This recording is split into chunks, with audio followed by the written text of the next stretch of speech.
এদেশের মাটি ভগবান শ্রীকৃষ্ণের মাটি, এদেশের মাটি চৈতন্য দেবের মাটি, এদেশের মাটি ভগবান রামচন্দ্রের মাটি, এদেশের মাটি 121 কোটি ভারতবাসীর ভালোবাসার মাটি, এদেশের মাটি আমাদের ধর্মক্ষেত্র, আমাদের কর্মক্ষেত্র, আমাদের দেবভূমি, আমাদের কর্মভূমি, আমাদের প্রিয় ভারত মায়ের মাটি।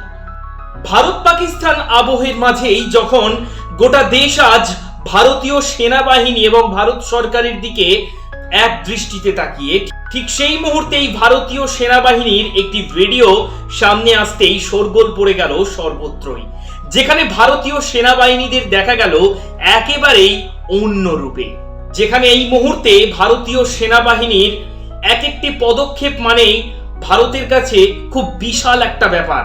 সেই মুহূর্তেই ভারতীয় সেনাবাহিনীরা একত্রিত হয়ে হরিনামে মত্ত, কিন্তু আজ তাদের সমস্ত দায়িত্ব কর্তব্য সমস্ত কিছুকে লাটে তুলে কেন তারা এমন ভাবে হরিনাম করছে, তাও আবার ভারত পাকিস্তান সীমান্ত মধ্যবর্তী এলাকায়?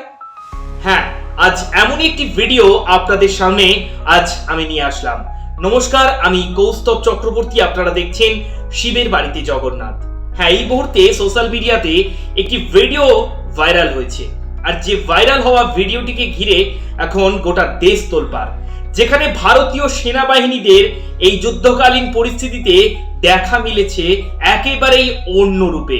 খোল করতাল হাততালি সহযোগে তারা মেতে উঠেছেন মধুমাখা কৃষ্ণ নামে। কিন্তু এই ভয়াবহ পরিস্থিতির মাঝে তাদের কেন এই সময় কৃষ্ণ নাম, কেন তারা ভগবান শ্রীকৃষ্ণের নাম করছে এমন ভাবে?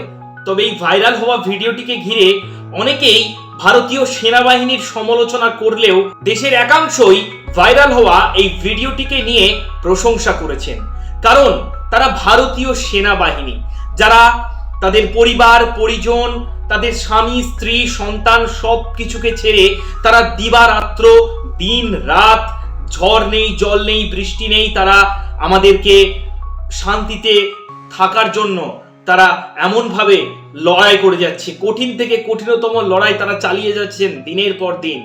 আর ঠিক সেই মুহূর্তেই তারা এমন ভাবে কৃষ্ণ নাম করছে, হরিনামে মত্ত হয়েছে তারা।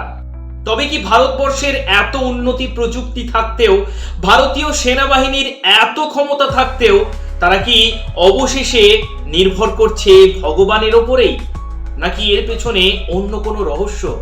তাই ভিডিওটিকে শেষ পর্যন্ত দেখার অনুরোধ রইল সকলের কাছে, যে ভিডিওটিকে ঘিরে এখন জোর জল্পনা তুঙ্গে, যেখানে ভারতীয় সেনাবাহিনীদের দেখা গিয়েছে একেবারে যুদ্ধকালীন পরিস্থিতিতে ভারত পাকিস্তানের যে বিবাদ, যে সংঘাত চলছে, সেই পরিস্থিতিতে ভারতীয় সেনাবাহিনীরা হরিনামে মত্ত হয়েছে। তবে আজ সবকিছুকে ছেড়ে, সমস্ত ক্ষমতা সমস্ত কিছুকে ছেড়ে কেন তারা ভগবানের প্রতি বিশ্বাস রাখছেন? হ্যাঁ, এই বিষয়টি আপনাকে একটুখানি খোলসা করে বলতে গেলে আপনাকে পৌরাণিক কাহিনীর দিকে যেতে হবে। একসময় কুরুক্ষেত্রের রণাঙ্গনে দাঁড়িয়ে ভগবান শ্রীকৃষ্ণের প্রিয় সখা অর্জুন, সেই অর্জুন তার দায়িত্ব কর্তব্য থেকে বিচলিত হয়ে পড়ছিলেন। আর ঠিক সেই সময় তার পার্থ সারথী অর্থাৎ পরমেশ্বর ভগবান শ্রীকৃষ্ণ অর্জুনকে দিশা দেখান এবং তার কর্তব্য দায়িত্ব পালন করতে বলেন। এমনকি ক্ষমতা দিয়েই মহাভারতের যুদ্ধে জয়ী হওয়ার মন্ত্র শেখান ভগবান শ্রীকৃষ্ণ। আর সেই রণাঙ্গনে দাঁড়িয়েই ভগবান শ্রীকৃষ্ণ তাকে গীতার জ্ঞান দিয়ে শ্রীমদ্ ভগবত গীতার রচনা করেন। আর ঠিক তেমনি আজ এই পরিস্থিতিতে দাঁড়িয়েও ভারতীয় সেনাবাহিনীদের যেন দেখা গেল অর্জুনের চরিত্রে অভিনয় করতে। ঠিক এই যুদ্ধকালীন পরিস্থিতিতেও তাদেরকেও দেখা মিলল ভগবান শ্রীকৃষ্ণের শরণাপন্ন হয়ে মধুমাখা কৃষ্ণ নাম, কলিযুগের মহানামে মেতে উঠতে। তবে আমরা সবাই জানি, গত কিছুদিন আগে কাশ্মীরের পহেলগাঁও কাণ্ডে যে 26 জন ভারতীয়, তাদেরকে অসহায়ভাবে মেরে ফেলা হয়েছে।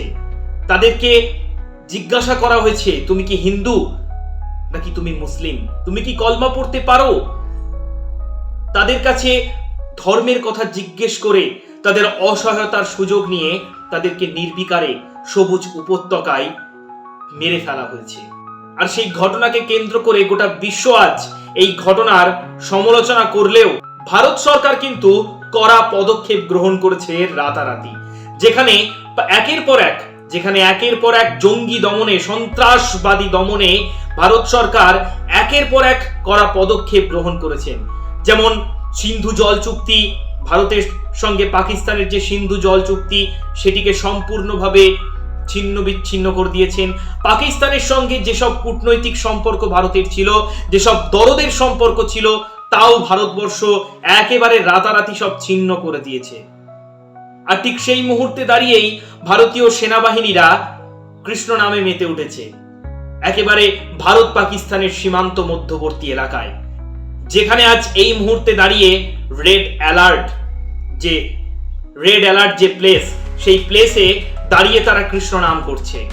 তবে ভগবান শ্রীকৃষ্ণের দেখানো পথকে গ্রহণ করেই যেমন অর্জুন মহাভারতের যুদ্ধে জয়ী হয়েছিল, আজ ঠিক তেমনই যেন কলিযুগের মাটিতে ভারতীয় সেনাবাহিনীরাও সেই ভগবান শ্রীকৃষ্ণের দেখানো পথকেই গ্রহণ করে তারা সামনের দিকে এগিয়ে যেতে চলেছেন। কলিযুগের যেসব বদমাইশগুলো নির্বিকারে ভারতীয়দের ওপর এমনভাবে হত্যালীলা চালিয়েছে, আজ তাদের বিরুদ্ধে লড়াই করতেই যেন ভগবান শ্রীকৃষ্ণের দেখানো পথকে বেছে নিয়েই তারা হুঙ্কার তুলেছে, হরে কৃষ্ণ হরে হরে, সদা সত্যের প্রচার হোক গোটা পৃথিবীর ঘরে ঘরে। এমনকি তারা ভগবান শ্রীকৃষ্ণের মুখনিসৃত বাণী শ্রীমদ্ ভগবদ্ গীতার এক একটি কথাকে পুঙ্খানুপুঙ্খভাবে মেনে চলে তারা সামনের দিকে এগিয়ে চলেছেন। আর যেন প্রার্থনা জানাচ্ছেন ভগবান শ্রীকৃষ্ণের কাছে যে প্রভু, তুমি আমাদের শক্তি দাও, তুমি আমাদের সাহস দাও, যেন তোমার অসীম ক্ষমতাতেই আমরা ক্ষমতা পেয়ে যুদ্ধে জয়ী হয়ে যেন এই ভারতবর্ষকে আরো একবার বিশ্বের দরবারে প্রতিষ্ঠা করতে পারি। কারণ এদেশের মাটি শুধু ভারতীয় সেনাবাহিনী নয়, এদেশের মাটি ভগবান শ্রীকৃষ্ণের মাটি, এদেশের মাটি চৈতন্য দেবের মাটি, এদেশের মাটি ভগবান রামচন্দ্রের মাটি, এদেশের মাটি 121 কোটি ভারতবাসীর ভালোবাসার মাটি, এদেশের মাটি আমাদের ধর্মক্ষেত্র, আমাদের কর্মক্ষেত্র, আমাদের দেবভূমি, আমাদের কর্মভূমি, আমাদের প্রিয় ভারত মায়ের মাটি। তাই আজ আসুন এই ভিডিওটিকে দেখা মাত্রই এত বেশি শেয়ার করুন যে এই ভিডিওটি যেন বিশ্বের প্রতিটি কোনায় কোনায় ছড়িয়ে পড়ে। আর ভারতীয় সেনাবাহিনী তারা যে ভগবানকে কতটা ভালোবাসে, ভগবানকে কতটা শ্রদ্ধা করে তা বুঝিয়ে দিন সকলকে। আর ঠিক তেমনি ভারতীয় সেনাবাহিনীর দেখানো এই পথকে যেন আমরাও আজ বেছে নিয়ে সামনের দিকে এগিয়ে চলি। তাই ভিডিওটি কেমন লাগলো অবশ্যই জানাবেন। আর যদি ভিডিওটি আপনাদের সত্যি ভালো লেগে থাকে তাহলে অবশ্যই শিবের বাড়িতে জগন্নাথকে সাবস্ক্রাইব করে পাশে থাকা বেল আইকনটিকে প্রেস করবেন। আর একটিবার ভারতীয় সেনাবাহিনীর উদ্দেশ্যে জানাই শত শত কোটি প্রণাম। জয় হিন্দ, বন্দে মাতরম।